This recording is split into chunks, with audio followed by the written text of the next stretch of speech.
예수님의 마지막 기도 제목이라는 제목으로 주의 말씀 함께 나누겠습니다. 예수님은 이 땅에 33년 동안 사시면서 우리를 위해서 천국의 비밀을 많이 알려주셨습니다. 예수님은 이 땅에 오셔서 어떻게 살다가 어떻게 가는가를 알고 계셨습니다. 사람들은 절대 모르고 사는 것 세 가지가 있습니다. 언제 죽을 줄 모릅니다. 어디서 죽을 줄 모릅니다. 어떻게 죽을 줄을 모르고 삽니다. 여기 계신 분 중에서 내가 언제 죽을 줄 아는 사람 아무도 없습니다. 어디서 죽을 거라는 것 아는 사람 아무도 없습니다. 어떻게 죽을 것이라는 걸 아는 사람도 아무도 없습니다. 그러나 예수님은 하나님이시기 때문에 어디서 어떻게 언제 죽을지를 알고 계셨습니다. 그게 바로 십자가 위에서 여러분의 죄, 저의 죄를 위해 대신 십자가에 죽으시고 피 흘리시고 고난을 당하실 걸 알고 계셨습니다. 이제 주님이 내일이면 세상을 떠날 날입니다. 오늘 마지막 밤을 어떻게 보내셨을까? 예수님은 항상 기도하시던 뒷동산에 올라가셔서 산에서 밤이 맞도록 철야 기도를 하셨습니다. 그 예수님의 기도가 얼마나 간절했던지 땀방울이 뚝뚝 떨어지면서 핏방울처럼 됐다고 성경은 기록하고 있습니다. 여러분, 예수님께서 그 사랑하는 당신의 제자들과 그를 믿고 따르는 수많은 성도들을 위해서 마지막 뭐라고 기도했을까? 예수님의 마지막 기도 제목이 무엇일까를 오늘 한번 생각해 보고 싶습니다. 예수님의 마지막 기도 제목 속에는 그의 간절함이 들어있었고 그의 유언이 들어있었고 그의 간절한 우리를 향한 사랑이 들어있을 줄로 믿습니다. 네 가지가 들어있었습니다. 첫 번째로 예수님은 우리가 하나 되기를 그렇게 원하셨습니다. 요한복음 17장 11절 우리 한번 여러분 펴신 성경을 보면 같이 보겠습니다. 나는 이제 더 이상 세상에 있지 않으나 그들은 세상에 있습니다. 나는 아버지께로 갑니다. 거룩하신 아버지께서 내게 주신 아버지의 이름으로 그들을 지켜주셔서 우리가 하나인 것 같이 그들도 하나가 되게 하여 주십시오입니다. 22절도 반복하고 있고 21절도 반복하고 있습니다. 우리 21절, 22절을 함께 주의 심정으로 읽겠습니다. 아버지께서 내 안에 계시고 내가 아버지 안에 있는 것과 같이 그들도 하나가 되어서 우리 안에 있게 하여 주십시오. 그래서 아버지께서 나를 보내셨다는 것을 세상이 믿게 하여 주십시오. 나는 아버지께서 내게 주신 영광을 그들에게 주었습니다. 그것은 우리가 하나인 것 같이 그들도 하나가 되게 하려는 것입니다. 여기서 여러분의 볼펜을 가지고 계신 분들은 키워드를 찾아서 동그라미를 치는데 우리라는 단어입니다. 예수님께서 기도하실 때 우리가 하나인 것 같이 우리라는 말을 썼습니다. 하나님은 한 분인데 왜 우리라는 말을 썼을까? 그것은 창세기 1장 26절에도 우리가 나옵니다. 함께 읽겠습니다. 하나님이 말씀하시기를 우리의 형상을 따라서 우리의 모양대로 사람을 만들자라고 했습니다. 하나님이 세상을 창조하실 때, 천지를 창조하실 때 우리라는 말을 썼습니다. 만일에 하나님이 한 분이시라면 내가 내 형상을 따라서 내 모양대로 사람을 만든다 할 것인데 왜 우리라는 말을 썼을까요? 그것은 고린도 13장 13절에 바울 사도가 고린도 교인들을 축복할 때 소위 축도라고 그러죠. 거기에 자세하게 나와 있습니다. 주 예수 그리스도의 은혜와 하나님의 사랑과 성령의 사귐이 여러분 모두 함께하기를 빕니다. 여기서 성부 하나님, 성자 예수님, 성령 하나님이 계신 겁니다. 그분은 성부 하나님, 성자 예수님, 성령 하나님이 따로따로 계신 하나님입니다. 그런데 이 삼위 하나님이 완벽하게 하나를 이루신 분이 우리가 믿는 하나님인 겁니다. 단 한 번도 이견이 없이 성부, 성자, 성령은 온전히 하나였습니다. 질서가 있었고 하나된 통일이 있었습니다.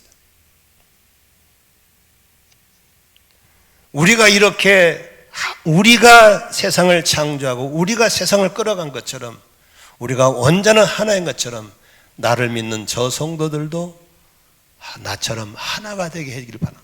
이게 바로 주님의 기도 제목이었습니다.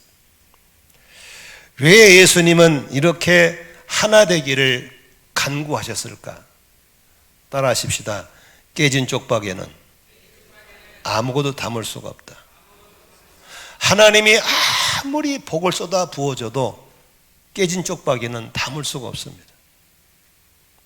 그런데 이 비밀을 원수 마귀가 너무 잘합니다. 저 부부, 저 가정, 저 교회 복을 못 받게 하는 비결은 간단해. 쪽박 깨버리면 됩니다. 그래서 마귀들은 곳곳에 쪽박을 깨기 위해서 혈안이 되어 있습니다. 쪽박 깨지는 간단합니다. 어떻게 깨진지 아세요? 죄가 들어가면 깨져버립니다. 어떤 견고한 진도 죄만 들어가면 쩍쩍 벌어집니다. 바위도 갈라버리고 내 뼈 중에 뼈요 살 중에 살이라고 했던 아담과 하와를 쫙 갈라버린 게 뭡니까? 죄입니다. 하나님의 모양과 형상을 따라 지음받은 사람과 하나님 사이를 쫙 갈라진 게 뭡니까? 죄입니다. 오늘날 이 죄로 인해서 쪽박 깨져서 복을 받지 못한 것이 너무나도 많습니다. 첫째는 가정이 깨졌습니다. 결혼해서 지금 거의 50% 이상 정도가 가정이 깨진 쪽박입니다. 나머지 50%는 잘 사는가? 나머지 50%도 아직 깨지지는 않았지만 서로 사이가 안 좋습니다. 불편합니다. 으르렁거리고 쌈박질하고 별거하고 그렇게 살아갑니다. 깨진 족박입니다. 이렇게 주님의 간곡한 소원을 갖고 계신 교회도 깨져가지고 맨날 교인들끼리 쌈박질하고 법정에 가서 안 믿는 판사에 가서 재판을 받고 앉아있고 이런 안타까움이 있습니다.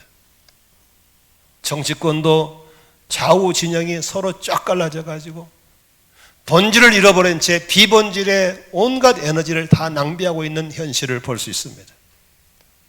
가치 회사를 이루어서 세계적인 기업을 만들고 열방에 퍼져나갈 기업들이 서로 노사 갈등으로 맨날 깃발 들고 길거리 쏟아져 나오는 안타까움이 있습니다. 우리나라는 지도를 펴보면 알겠지만 지극히 작은 나라입니다. 이 땅이 작은 나라, 그것도 모질해서 남북이 쫙 갈라져서 형제가 형제끼리, 동족이 동족끼리 총불을 겨누고 서로 죽이겠다고 날마다 무기 개발에다가 엄청난 국방비를 쏟고 있는 것이 오늘의 현실입니다. 그러다 보니까 깨진 쪽박이 익숙해져 가지고 이혼한 게 편하고 별거가 편하고 분열이 편하고 좌우진영 갈라진 게 편하고 노사분기가 편하고 살고 있는 이 안타까움 보면서 하나님 얼마나 탄식할까입니다. 오늘 이 부부가 이렇게 나란히 앉아서 예배 드리는 것, 좀 이럴 때는 기왕이면 좀 붙어 있으면 좋겠어요. 예? 집에 떨어지더라도 손도 잡고 좀 강 집사님 거기도 붙어봐. 이현 집사님도 뭘 이렇게 떨어져 있어. 그래서 좀 손도 꼭 잡고 예배드리고 강의사님 참 잘하시네. 여러분 우리가 부부가 이렇게 하나 되고 부모와 자식도 마찬가지입니다. 내가 낳은 자식인데 서로 안 되고 그래서 요새는 하우스는 있지만 홈이 없다. 주택은 있는데 가정을 상실해버린 시대에 살고 있다. 이런 안타까움이 있습니다. 예수님은 우리가 이렇게 완벽한 하나가 되어서 천지를 창조하고 천지를 운행하고 인류를 구원한 엄청난 일을 진행하고 있는 것처럼 저들도 우리처럼 하나가 되기를 간절히 빕니다. 이렇게 기도하신 줄로 믿습니다. 어떤 훌륭하신 분이 세상을 떠나기 전에 아들 오형제를 불렀습니다. 그리고 밖에 나가서 각기 길쭉길쭉한 막대기 하나씩을 가지고 오라고 그랬습니다. 아들 다섯은 아버지가 뭘 주려고 그러나 기대감을 가지고 유산을 받으려고 눈이 뻘개서 들어갔습니다. 그때 아버지가 5개 막대기를 다 모으더니 묶으라 그랬습니다. 그리고 큰아들에게 5개를 한 번에 꺾어보라 그랬습니다. 막대기 5개를 힘센 장정이 꺾어낼 수가 없었습니다. 둘째도 셋째도 넷째도 다섯째도 못 꺾었습니다. 그때 이번은 막대기를 풀으라 했습니다. 그리고 하나씩 주면서 꺾어보라 했습니다. 쉽게 꺾어버렸습니다. 그때 아버지가 자기들에게 아주 아름다운 요언을 했습니다. 너희 오형제가 하나가 되어 살아가면 세상에 누구도 누구 오형제를 못 건드린다. 그러나 형제끼리 서로 싸우고 형은 동생을 망치게 하고 동생은 형을 망치게 하면 필경은 너희들은 반드시 망할 것이다 라고 했습니다. 우리나라 사람들은 정이 참 많은 게 장점입니다. 그런데 단점도 있습니다. 잘 삐지고 잘 싸웁니다. 우리가 서로 싸우고 분열하고 갈라지는 걸 좋아하는 건 마귀 새끼지. 우리는 절대로 한국교회가 분열하고 부부가 서로 분열하고 부모와 자녀가 분열하는 것을 좋아하거나 방임해서는 안 될 줄로 믿으시기를 바랍니다. 화목해야 됩니다. 예수님께서 화평케 하는 사람을 복이 있다고 그랬습니다. 이 화평케 하는 사람은 영어로 피스메이커입니다. 평화를 만들어가는 사람입니다. 우리 집사님 부부가 이렇게 교회를 안 다니고 맨날 조기축구만 다니는 분을 어떻게 설득해서 교회 나오게 하신 건 피스메이커 역할을 하신 겁니다. 여러분 모두가 다 이렇게 싸움은 말리고 흥정은 붙이라고 그랬습니다. 이런 피스메이커로 살아가기를 주의 이름으로 축원합니다. 어떻게 우리가 하나 될 수 있을까요? 무엇보다도 분열을 시키는 주범인 죄와 싸워야 됩니다. 죄를 인정해야 되고 죄를 털어내야 되고 죄 씻음 받기를 주의 이름으로 축원합니다. 하나님과 관계가 좋아야 됩니다. 욥기서 22장 21절에 그러므로 너는 하나님과 화해하고 하나님을 원수로 여기지 말아라. 그러면 하나님이 너에게 은총을 베푸실 것이다 라고 말씀하셨습니다. 하나님과 좋은 관계를 맺고 사시기를 축복합니다. 그리고 우리 교회에서 마찬가지입니다. 한 교회 다닌다고 하나가 아닙니다. 우리는 하나 될 이유가 있습니다. 에베소서 4장 4절 6절까지 바울은 에베소 교인들에게 하나됨에 대해서 힘쓰라고 말씀하셨습니다. 몸이 하나고 성령님이 한 분이시고 부르심의 소망도 하나이고 주님도 한 분이고 같은 믿음 안에 하나고 오늘 세례도 같은 세례를 받았고 아버지도 한 아버지이기 때문에 우리는 하나가 될 수밖에 없다는 사실을 믿으시기를 바랍니다. 그러므로 모든 겸손과 온유와 오래 참음으로 우리가 하나 되기를 힘써야 될 줄로 믿습니다. 그러므로 교회가 담임 목사님과 우리 리더들 중심으로 같은 비전을 바라보고 같은 생각을 가지고 같은 방향으로 가는 하나됨이 필요한 걸 믿으시기를 바랍니다. 그러므로 여러분, 저는 오랫동안 목회하면서 교회를 사랑하고 하나들 힘쓰는 피스메이커들이 주시는 복을 많이 받습니다. 나는 여러분들이 교회에게 상처를 주거나 분열을 조장하는 그런 어리석은 사람이 되지 않기를 바라고 평생 교회의 하나됨을 힘쓰시고 주의 몸된 교회를 아끼고 사랑하는 삶이 되어서 하늘 복을 많이 받는 성도 되시기를 주의 이름으로 축원합니다. 저는 오랫동안 목회하면서 주례를 많이 섰습니다. 근데 제 주례는 항상 똑같습니다. 제 주례사는 신랑 신부 보고 들어간 것도 있지만 거기 참석하신 분에게 전도하기 위한 겁니다. 신랑 신부는 제가 미리서 4주 동안 만나서 2시간씩 교육을 시키기 때문에 할 말 다 해버립니다. 그러나 거기 참석한 수많은 사람들을 향해서 영혼 구원의 기회를 삼기 위한 것입니다. 제가 쓰는 구절은 바로 고린도 13장 13절 말씀입니다. 같이 한번 읽겠습니다. 그러므로 믿음, 소망, 사랑 이 세 가지는 항상 있을 것인데 그 가운데서 어떤 사랑입니다. 여러분, 하나 되기 위해서 항상 있을 것 중에 하나가 뭐냐면 믿음입니다. 부부간에 돈이 좀 부족하고 집이 없고 전세방, 지하실방도 괜찮습니다. 부부가 믿음이 있어야 됩니다. 남편이 아내를 의심하면 그걸 의처증이라고 합니다. 아내가 남편을 의심하면 그건 의부증이라는 겁니다. 이건 병입니다. 병. 마귀가 심어놓은 병입니다. 여러분, 부부간에 서로 의심하면 못 사는 겁니다. 무슨 말을 해도 의심하니까. 그 사탄이가 그 부부를 불행하게 만들어 심어놓은 덫에 걸려 있는 겁니다. 목사님이 설교할 때 성도님들이 강단에 서 있는 목사님을 의심하면 여러분 죽는 겁니다. 설교가 귀에 안 들어오잖아요. 여러분을 죽이려고 아주 독약을 심어놓은 겁니다. 목사님이 강단에 설교하면서 성도 있는 자리에 있는 장로님과 권사님, 집사님들이 의심스러우면 목회 못하는 겁니다. 믿음이 있어야 되는 겁니다. 요새 자녀들은 대부분이 죄송합니다만 부모에 대한 불신입니다.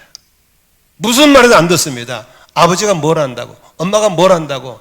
소위 세대 차이라는 단어 속에서 부모의 말에 귀를 막아버립니다. 그 아이는 끝난 겁니다. 세상에서 부모만큼 자식을 누가 사랑할 수 있겠습니까? 그 사랑으로 권면하는 모든 삶의 노하우를 다 거절해버리면 어디 가서 진짜 답을 듣겠습니까? 부모는 자식을 믿어줘야 됩니다.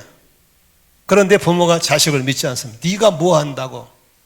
이렇게 사탄이가 파는 덫에 부모와 자녀 간에 무너지고 있고 목사와 성도가 무너지고 있고 부부가 무너지고 있는 겁니다. 여러분, 가정이 하나 되고 부부가 하나 되고 교회가 하나 되기를 원하시면 한번 아멘 하십시다. 믿으셔야 됩니다.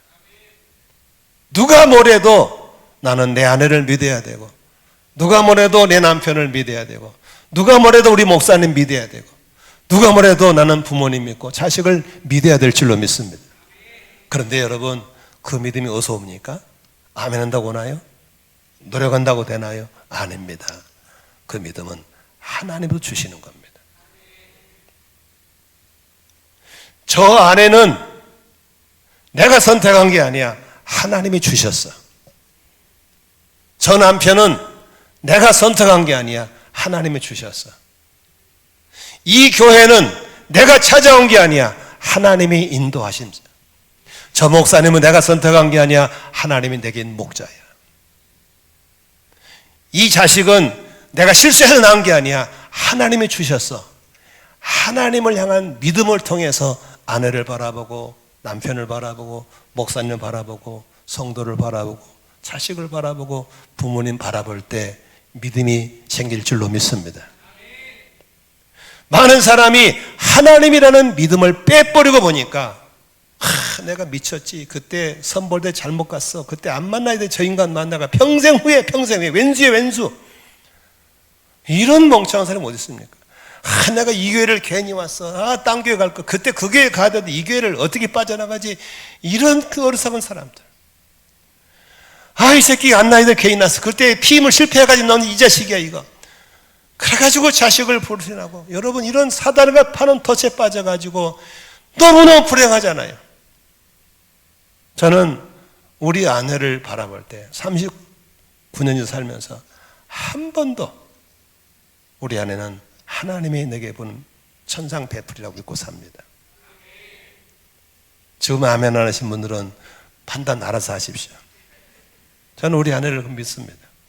우리 아내 또한 저를 바라볼 때 하나님이 오랫동안 기도 가운데 주신 남편을 생각하기 때문에 믿으시면 아멘 합시다. 저는 우리 자녀를 볼 때마다 이건 하나님의 기업이고 선물이다. 너무 귀하지 않냐. 저는 집회를 다니면 우리 장로님들 자랑을 참 많이 합니다. 그러나 어떤 목사님들은 가면 자기 장로를 엄청 욕을 하고 흉을 봅니다. 나는 이해를 못하겠어요. 그러나는 우리 장로님들이 너무 고맙고 권사님들이 고맙고 특히 우리 목자 목님 너무 고맙고, 왜냐하면 하나님이 붙여준 동역자들이잖아요. 어떻게 이렇게 하나님 은혜로 30년 넘도록 같이 온다는 건 쉽지 않잖아요. 얼마나 감사해요.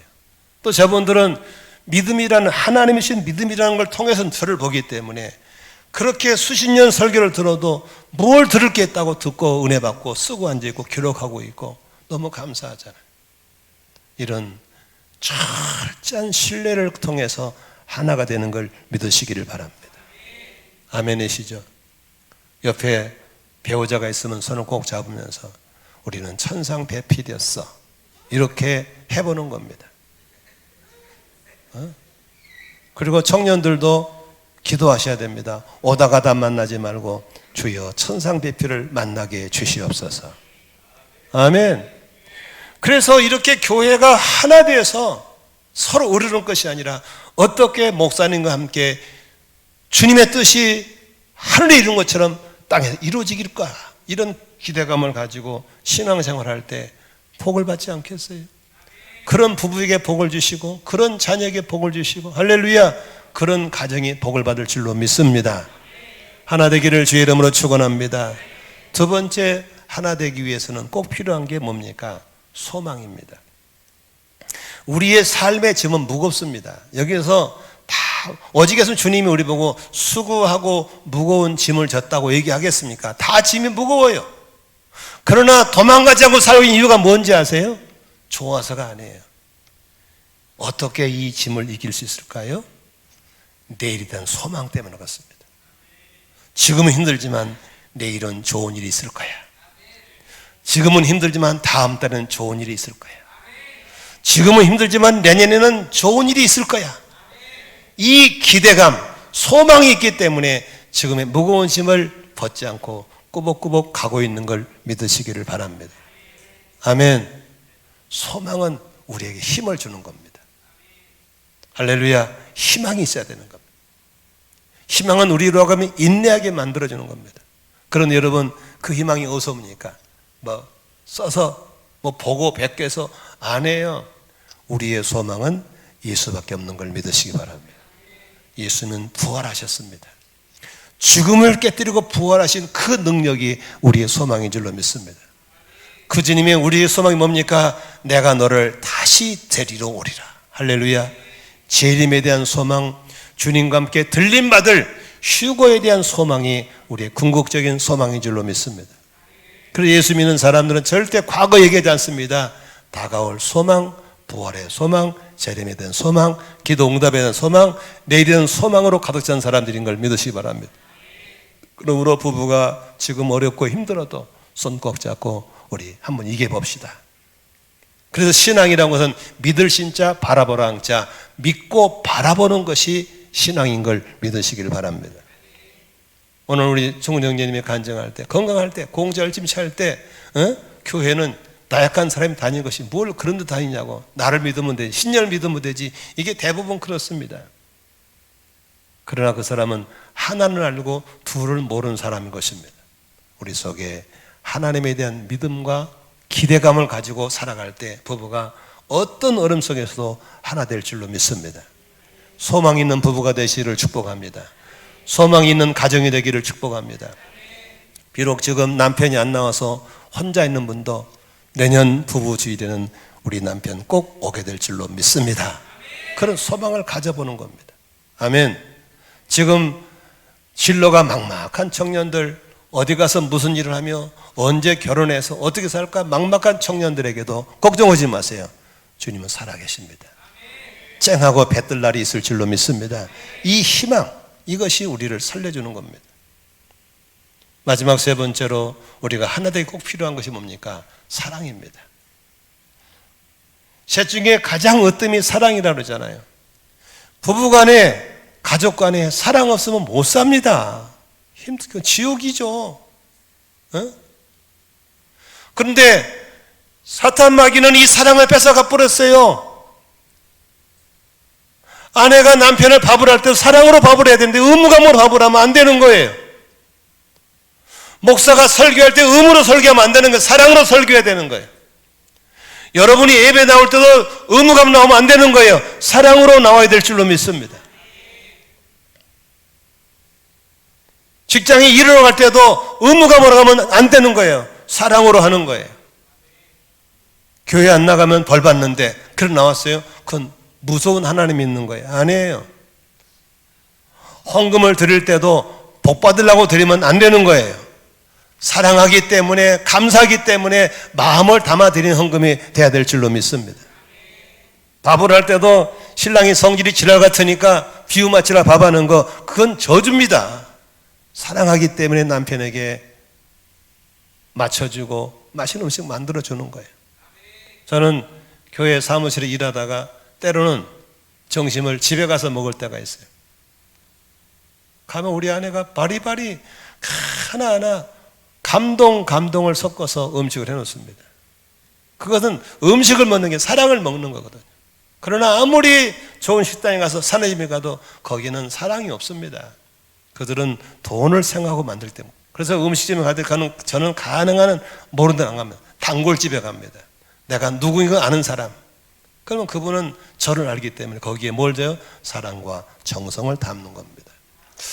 요즘 성도님들이 설교를 유튜브로 많이 듣고 다니더라고.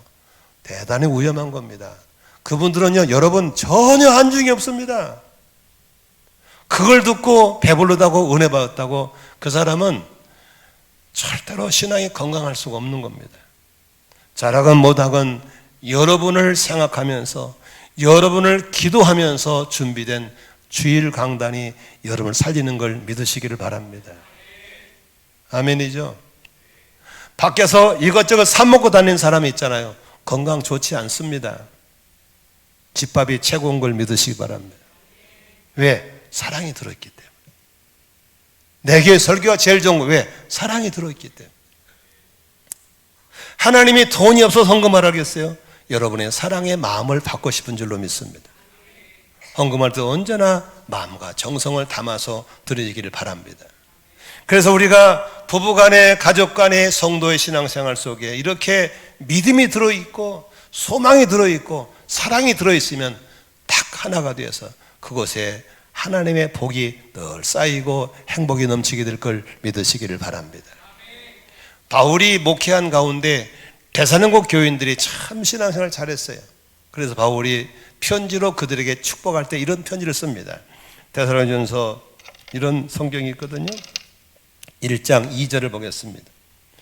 우리는 여러분 모두를 두고 언제나 하나님께 감사를 드립니다. 우리는 기도할 때 여러분을 기억하고 있습니다. 3절은 같이 읽을까요? 시작. 또 우리는 하나님 우리 아버지 앞에서 여러분의 믿음의 행위와 사랑의 수고와 우리 주 예수 그리스도께 소망을 굳게 지키는 인내를 언제나 기억하고 있습니다. 3절 비춰보세요. 3절에 보면은 믿음에는 뭐가 따릅니까? 행함이 따른 겁니다. 정말 우리가 남편에 대한 믿음이 있고 아내에 대한 믿음이 있고 목사님에 대한 믿음이 있고 부모와 자녀 간에 믿음이 있다면 말로만 하지 말고 행함을 하시기 바랍니다. 행함이 따라야 되죠. 두 번째, 사랑에는 뭐가 따라야 돼요?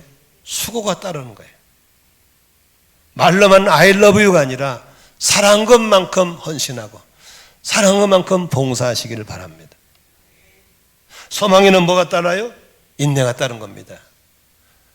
내일이란 기대와 소망이기 때문에 지금의 힘든 걸 뛰쳐나가지 말고 인내하기를 바랍니다.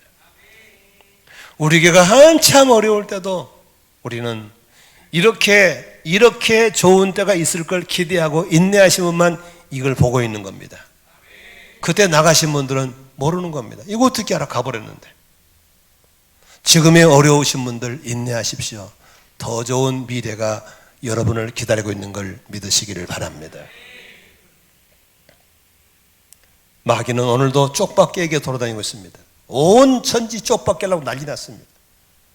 하나 되기를 힘쓰시고 마귀의 반대 정신 사르셔서 가정이 하나고 교회가 하나고 부모와 자녀가 하나고 부부가 하나인 복된 역사가 있기를 주님의 이름으로 축원합니다. 축원합니다.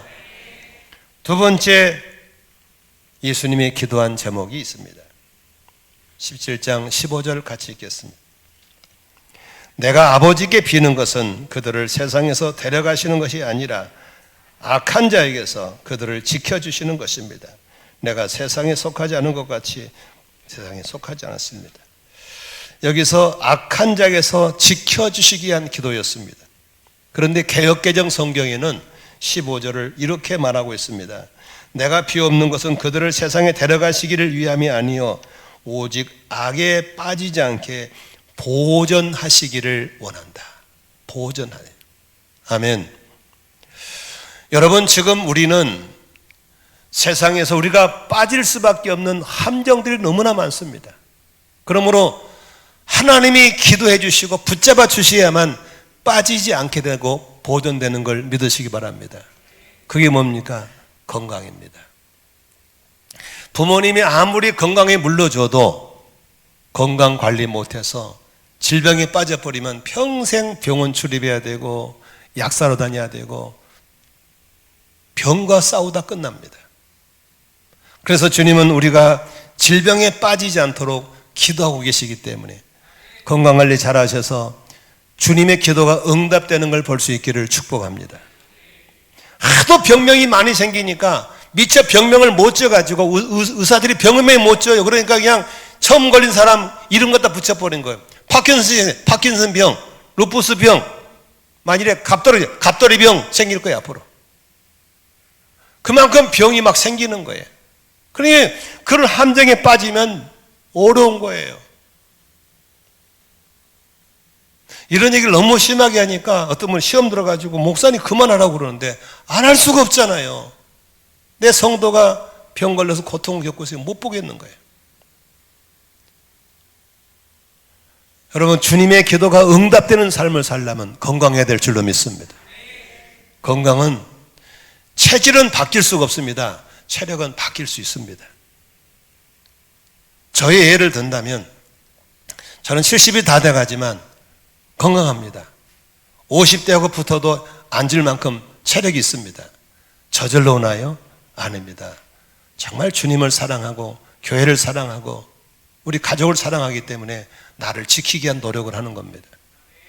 저는 수십 년 동안 체중 관리 때문에 아침에 반드시 저울에 올라갑니다. 저녁에 반드시 올라갑니다. 500g만 차이 나도 바로 식당에 비상구입니다.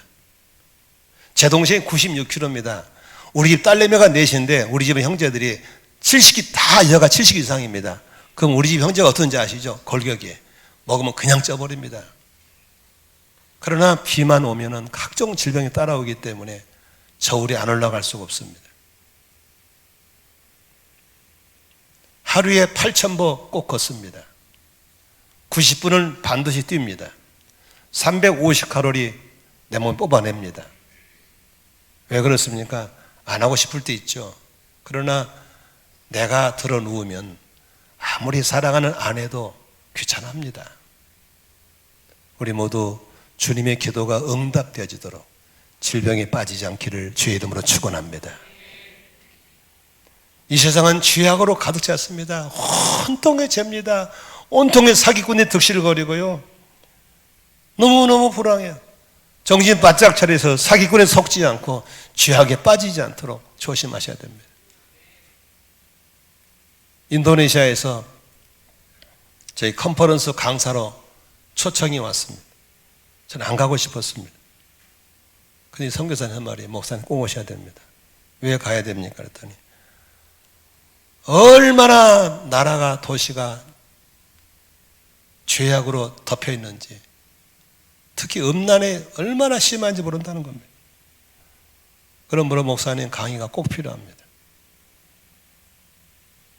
정신을 차리지 않으면 어디에 빠질지 모르는 세상에 오늘 주님 우리가 보존되도록 기도하고 있는 걸 믿으시 바랍니다. 기도가 응답되는 삶을 살기를 축복합니다. 이 세상에는 성공보다 실패가 훨씬 많습니다. 실패에 빠져버리면 어렵습니다. 성공할 수 있도록 늘 깨어있고 자신을 관리하기를 바랍니다. 저는 은퇴하고 조금 노릇노릇 놀 만큼 나이가 됐습니다. 그러나 저는 실패하는 목회자가 아니라 성공하는 성자가 되고 싶어서 자신을 회초리 치는 겁니다.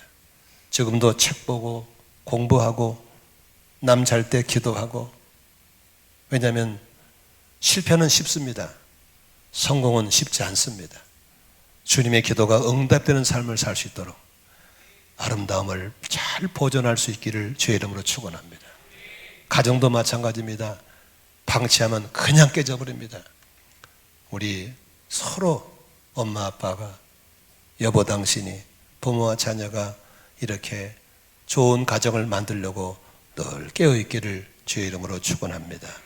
세 번째로 17장 19절을 같이 읽겠습니다. 시작. 그리고 내가 그들을 위하여 나를 거룩하게 하는 것은 그들도 진리로 거룩하게 하려는 것입니다.